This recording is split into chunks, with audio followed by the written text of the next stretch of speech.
Grand operation हो रहा है जिसमें कहा जा रहा है कि गैर मुतल्लिका अफराद अगर ऑपरेशन में मुदाखलत करेंगे तो उनके खिलाफ कानूनी कार्रवाई होगी। ये फुटपाथ खाली करें, ये खवातीन का रास्ता बंद किया हुआ है, पीछे हो जाए आप।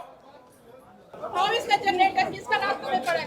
उठाओ इसका जनरेटर, ये जनरेटर उठा लो भाई यहाँ से, जनरेटर पड़ा हुआ है जिसे उठाया जा रहा है। छोड़ दो भाई, आप छोड़ दें। अच्छा चले, इसको गाड़ी में शिफ्ट करें, बाकी बंदे नहीं साइड हो जाते हैं। अब नहीं होगा। ये कूलर कौन सी कितने 50 फुट पे आया हुआ है? उठाओ इसको रास्ते में से। इसको यार एक साइड पे करके रखो, एक साइड पे रखो, तो साइड पे रखो इसको।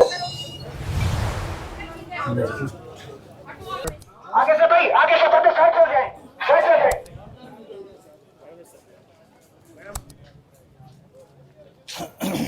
पीछे हो जाए भाई, बैटरी चेक करो। फुटपाथ से बंदे आ जाए, आगे से फुटपाथ खाली कर दे। फुटपाथ खाली करवाया जा रहा है सारा।